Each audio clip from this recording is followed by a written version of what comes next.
As-tu déjà ressenti ce poids sur tes épaules, comme une grosse charge qu'on te met et que tu dois porter, qui t'épuise et justement qui t'enfonce, que tu aurais envie de lâcher mais que tu n'arrives pas? Eh bien, ce syndrome, c'est le syndrome de la superwoman et c'est ce dont je vais te parler dans cette vidéo.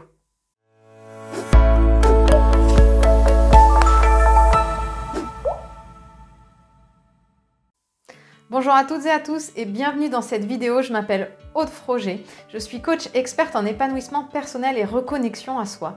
Alors ça veut dire justement que je t'accompagne à réussir ta transition de vie afin que justement tu redonnes du sens à ton quotidien et que tes actions quotidiennes soient alignées avec tes priorités de vie et tes valeurs. Et aujourd'hui dans cette vidéo, je vais te parler du syndrome de la superwoman. Tout simplement parce qu'en fait, les femmes que j'accompagne sont souvent touchées par ce syndrome et c'est quelque chose que je connais bien puisque je l'ai vécu pendant des années et des fois quand le stress se pointe, il a tendance à revenir. Alors qu'est-ce que c'est ce syndrome de la superwoman et surtout comment réussir à lâcher? Alors le syndrome de la superwoman, c'est peut-être quelque chose que tu connais, c'est-à-dire que tu as envie de tout maîtriser, tu as envie de te rendre indispensable, de tout réussir à la perfection. La gestion de ton quotidien, des enfants, ton travail, tu cours partout, tu es sur tous les fronts, mais en même temps, tu t'épuises. Tu t'épuises, ça te fatigue, tu as peut-être tendance à grogner et du coup à ne pas être satisfaite de ton quotidien. Tu as peut-être tendance à râler après tes enfants, à avoir des tensions avec ton conjoint et pourtant tu ne peux pas t'empêcher justement d'être partout et de tout gérer. Tu te mets une pression de dingue et tu t'épuises. Tu t'épuises tout simplement parce que tu as oublié quelque chose de primordial. Tu as oublié d'écouter tes besoins, d'écouter ce qui te ferait du bien. Et en étant partout, sur tous les fronts, en fait, comme je te le disais plusieurs fois, tu t'épuises. Et du coup, au lieu d'obtenir une belle qualité de vie, des belles relations, tu obtiens exactement l'inverse, ce que tu ne voulais pas. C'est-à-dire qu'en étant épuisé, tu n'es pas disponible pour tes enfants. Tu n'es pas disponible pour ton conjoint.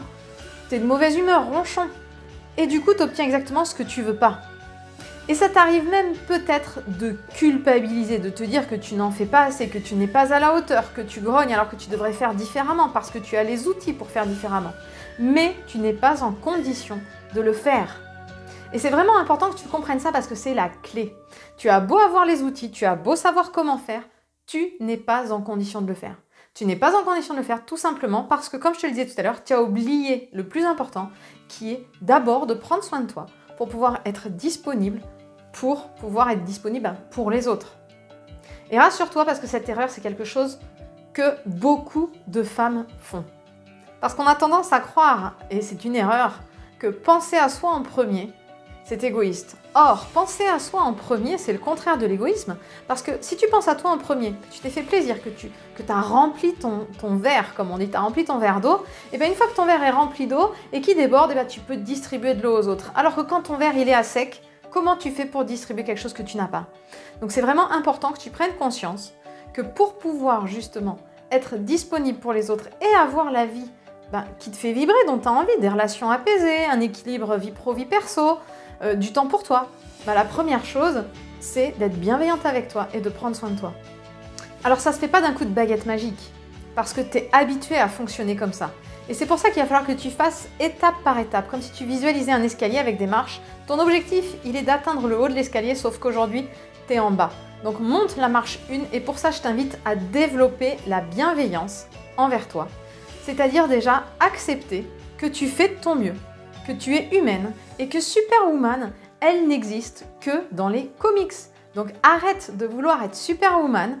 Elle n'existe pas. Tu te mets un niveau d'exigence tellement élevé que tu ne peux être que déçu de toi. Donc stop à cette perfection, stop à cette superwoman, accepte d'être juste une femme imparfaite, mais humaine. Alors comme je te le disais tout à l'heure, je t'invite à mettre en place au quotidien une toute petite chose, la plus petite chose possible que tu puisses faire pour prendre soin de toi. Est-ce que c'est lire 5 minutes? Est-ce que c'est écouter de la musique sur le trajet en allant au travail ou en allant à l'école? Est-ce que c'est sortir et prendre l'air? Commence par des choses qui sont vraiment très simples. Et aussi, je t'invite à développer progressivement ta confiance en toi et ton estime de toi. Et pour ça, je t'invite à cliquer sur le petit i juste en haut de la vidéo pour télécharger la vidéo que je t'ai préparée, dans laquelle tu vas découvrir justement 3 actions pour pouvoir développer au quotidien ta confiance en toi et ton estime de toi. Alors j'espère que cette vidéo t'a plu et que ça t'a permis de prendre conscience de certaines choses. Stop à Superwoman, tu fais de ton mieux.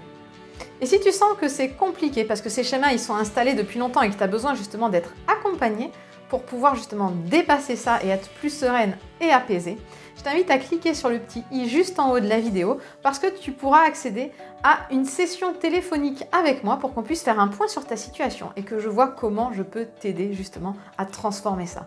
Je te souhaite une très belle journée. Je t'invite également à mettre un petit like et un commentaire pour me dire que tu as apprécié la vidéo ou me poser une question. Et je te dis à très bientôt pour une prochaine vidéo.